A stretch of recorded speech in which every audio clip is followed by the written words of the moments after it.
Hello अस्सलाम वालेकुम। आज हमारा टॉपिक है use of verb. Use of verb में हम पहले टेंस पढ़ेंगे, प्रेजेंट इंडेफिनिट टेंस। इसके हमारे पास कुछ स्ट्रक्चर्स हैं जो कि हमारे लिए बहुत ज़रूरी है जानना। Simple, negative and interrogative. Simple में हमारे पास होता है सब्जेक्ट प्लस वर्ब की फर्स्ट फॉर्म प्लस एस और E S plus object. Then negative, subject plus helping verb. Helping verbs हमारे पास होंगे इसके अंदर डू और does plus not plus verb की फर्स्ट फॉर्म प्लस ऑब्जेक्ट। आपने देखा होगा जब हमने हेल्पिंग वर्ब यूज़ किए टेंस बनाते हुए तो हमने एस ई एस का इजाफा ख़त्म कर दिया, बिकॉज हम हेल्पिंग वर्ब यूज़ कर रहे हैं। तो हमें यहाँ पे पता लगा कि जब भी हम हेल्पिंग वर्ब यूज़ करेंगे टू और डस प्रेजेंट इंडेफिनिट में तो एस या एस का इजाफा हम ख़त्म कर देंगे। और हमारे पास लास्ट है इंटेरोगेटिव। हेल्पिंग वर्ब हमारे पास बाहर आ जाएंगे डू और डस, देन सब्जेक्ट आएगा, देन वर्ब की फर्स्ट फॉर्म और ऑब्जेक्ट क्वेश्चन मार्क। यहाँ पे भी आपने देखा जब हम हेल्पिंग वर्ब यूज़ करेंगे डू और डस तो हम एस का इजाफा नहीं करेंगे। ओके, नेक्स्ट चलते हैं हम अपने use of helping verbs do और does. If your subject is singular then we use helping verb does. पहले पॉइंट हमें यह बताता है कि अगर आपका सब्जेक्ट सिंगुलर होगा तो आप क्या यूज़ करोगे, helping verb does. And if your subject is not singular then you used helping verb do only. अगर आपका सब्जेक्ट सिंगुलर नहीं होगा तो आप हेल्पिंग वर्ब डू यूज़ करोगे। आई थिंक आपको यहाँ तक समझ आ गया है। उसके बाद हमारे पास कुछ प्रोनाउंस आते हैं, कुछ सब्जेक्ट्स आते हैं मतलब कि हम जान सकते हैं जिनके ज़रिए कि ये सिंगुलर हैं या प्लूरल हैं। He, she, it and any singular name, इनके साथ हम क्या लगाएंगे, only does. They, you, I, we and any plural name, उनके साथ हम क्या लगाएंगे, डू। नेक्स्ट हम चलते हैं, कुछ हमारे पास इंपॉर्टेंट्स पॉइंट्स हैं जिनको हमें पढ़ना बहुत ज़रूरी है, जानना बहुत ज़रूरी है। फर्स्ट ऑफ ऑल हमें इन पॉइंट्स की वजह से हमें पता लग सकता है कि ये टेंस कौन सा है यूज़ ऑफ वर्ब में, क्योंकि ये हमारे पास आते हैं एमसीक्यूज़।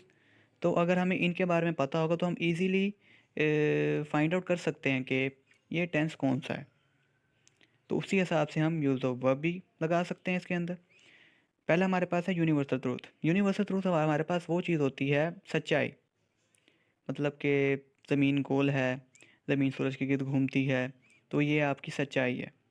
ठीक है, तो ये आ जाएगा यूनिवर्सल ट्रूथ के अंदर। तो ये यूनिवर्सल ट्रूथ हमेशा प्रेजेंट इंडेफिनिट टेंसेस में होता है यूज़।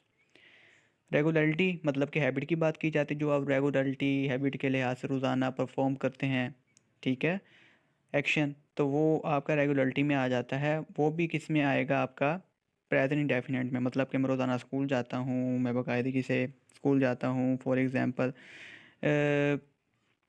मैं रोज़ाना किताब पढ़ता हूँ, ये आपकी हैबिट है, ये भी रेगुलरिटी में आ जाता है आपके, तो ये भी प्रेजेंट इंडेफिनिट में यूज़ होगा।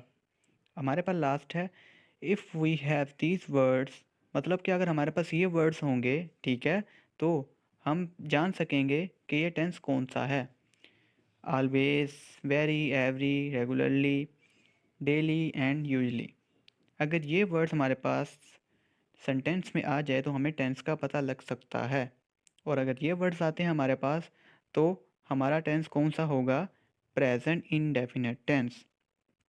ओके, हमारे पास कुछ एग्जांपल्स हैं जो कि मैंने एक्सरसाइज में से उठाए हैं बुक 9th की। ये हमारे पास कुछ एक्सरसाइज हैं।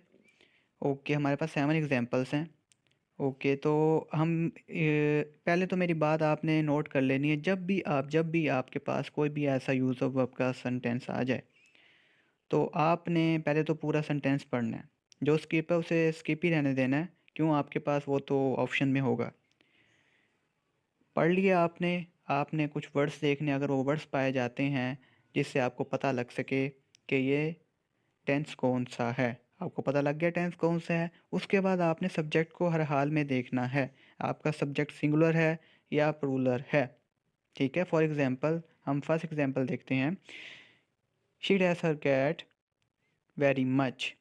अब हमारे पास वेरी आ गया। हमने ऊपर थर्ड लास्ट पॉइंट में क्या पढ़ा था कि वेरी आ जाए तो हमें पता लग जाता है कि ये टेंस प्रेजेंट डेफिनेट का है। तो उसके बाद हम सब्जेक्ट देखेंगे शी है, मतलब कि क्या है, सिंगुलर है। ठीक है, तो एस या ई एस का इजाफा मस्ट है इसके साथ। नेगेटिव में और इंटेरोगेटिव में एस ई एस का इजाफा नहीं करेंगे, वहाँ पे हम हेल्पिंग वर्ब यूज़ करेंगे। ओके, हमारे पास पहला ऑप्शन है is loving, are loving, love और लव्स। ठीक है, सीधी सी बात है, यहाँ पे लव्स आएगा वर्ब की first form plus S C S का इजाफा। ठीक है, क्योंकि हम प्रेजेंट इंडेफिनिट के यूज़ ऑफ वर्ब की एक्सरसाइज हल कर रहे हैं। Okay, he dash to school every day. अब इसके अंदर एवरी आ गया है, तो ये कौन सा टेंस होगा, प्रेजेंट इंडेफिनिट का टेंस। उसके बाद हमने सब्जेक्ट देखना है ही, सिंगुलर। ठीक है, तो एस सी एस का इजाफा मस्ट है। Had gone, is going, goes या गो। ठीक है, तो हमारा ऑप्शन होगा goes. They dash T every morning, इसमें भी एवरी आ गया है, तो ये टेंस कौन सा, प्रेजेंट इंडेफिनिट का। अब हम सब्जेक्ट देखेंगे तो हमारे पास सब्जेक्ट है दे, जो कि है प्लूरल। इसके साथ एस सी एस का इजाफा नहीं हो सकता। ऑप्शन है हमारे पास हैव टेकन, आर टेकिंग, टुक या टेक। टुक तो हमारे पास है वर्ब की सेकंड फॉर्म। ठीक है, लेकिन हम इसके साथ यूज़ करेंगे वर्ब की फर्स्ट फॉर्म, तो आ जाएगा हमारे पास ऑप्शन टेक। ऐसे ही इसका दावा क्यों नहीं किया, क्योंकि हमारे पास था प्लूरल दे, सब्जेक्ट। गो स्टूडेंट्स ऑलवेज डैश हार्ड। अब हमारे पास ऑलवेज आ गया है, तो यहाँ से हमें पता लगता है कि ये कौन सा सेंटेंस है या टेंस है, प्रेजेंट इंडेफिनिट का। तो हमने सब्जेक्ट देखना है गुड स्टूडेंट्स। अब स्टूडेंट्स होता है जमा।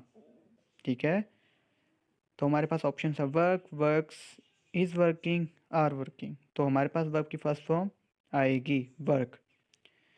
The earth dash around the sun, ये हमारे पास यूनिवर्सल ट्रूथ है। ठीक है, तो ये हमारे पास प्रेजेंट इंडेफिनिट में ही आएगा, नो डाउट। तो हम सब्जेक्ट देखेंगे the earth. The earth is a singular noun, singular subject. Okay, तो हम यहाँ पे हमारे पास ऑप्शंस हैं revolves, is revolving, has revolve या रिवॉल्व। तो हमारे पास आएगा रिवॉल्व्स, क्यों, हमारे पास सब्जेक्ट सिंगुलर है, तो एस सी एस का इजाफा मस्ट है। They always dash back home late. अब हमारे पास ऑलवेज आ गया, हमें पता लग गया प्रेजेंट इंडेफिनिट का टेंस है। सब्जेक्ट हमारे पास क्या है, दे, प्लूरल, मतलब कि एस सी एस का इजाफा नहीं होगा। कम है, कम्स है, आर कमिंग है और केम है। कम्स तो आ नहीं सकता, क्यों, हमारे पास है सब्जेक्ट प्लूरल। तो हमारे पास क्या आएगा, option A is correct. The sun dash in the west, it's your universal truth. Again हम अब सब्जेक्ट देखेंगे। सब्जेक्ट के हमारे पास the sun, the sun is your singular noun और सिंगुलर सब्जेक्ट। ऑप्शन हमारे पास has set, had set, set या सेट्स। तो हमारे पास सिंगुलर है सब्जेक्ट, तो ऐसे इसका इजाफा मस्ट है, तो यहाँ पे आएगा the sun sets in the वेट्स। Okay, thank you. अगर आपको वीडियो पसंद आ गई तो लाइक करिएगा, सब्सक्राइब करिएगा और आगे शेयर करिएगा। Thank you. मिलते हैं नेक्स्ट वीडियो में, अपना ख्याल रखिएगा। अल्लाह हाफिज़।